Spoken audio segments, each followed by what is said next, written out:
President Donald Trump has issued an executive order prohibiting the purchase of Iranian iron, steel and other metals. This comes a day after the Islamic Republic declared it may begin enriching uranium again in 2 months' time.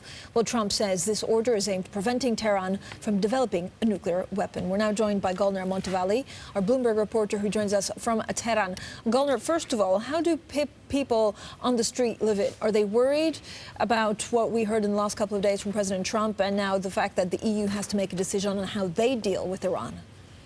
Yeah, I mean, the people that I've been speaking to here on the ground, of course, they're very worried. And there's just so many questions. What's going to happen? Is it going to get worse?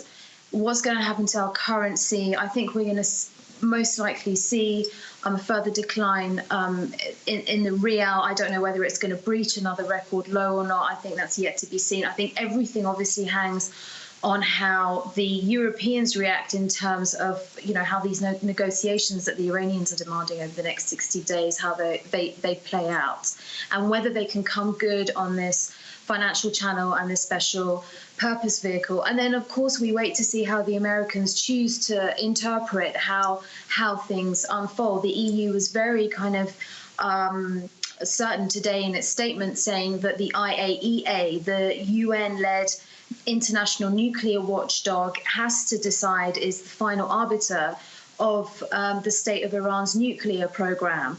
But again, we have to see how the Americans choose to interpret what the IAEA publishes. And we know there's been, I think, more than 13 reports so far saying that Iran has complied to the nuclear deal.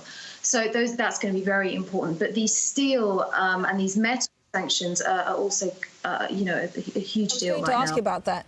Yes, Golnar, how crippling is that? So we all know that Iran is a big oil producer. It's one of, it's a founding OPEC state. There's a huge amount of oil reserves here.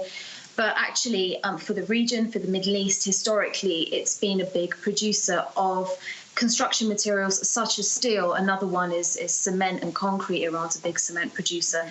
But it is, if not the biggest, one of the biggest steel producers in the region. And it has some of the oldest steel manufacturing companies in Asia. Golnar, one final question, if we may. How do the upper class and the middle class of Tehran view the United States? Is it America? Is it President Trump?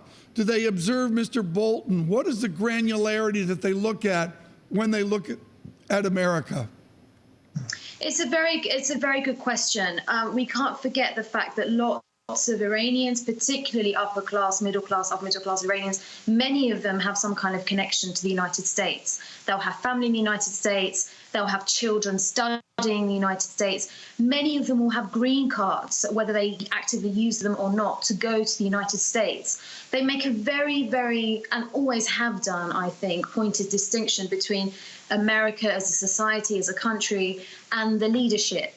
And I personally, I've only been in Iran for 6 years, but in this time, I can't remember witnessing a time where there's been so much kind of anger and frustration at the American government in particular.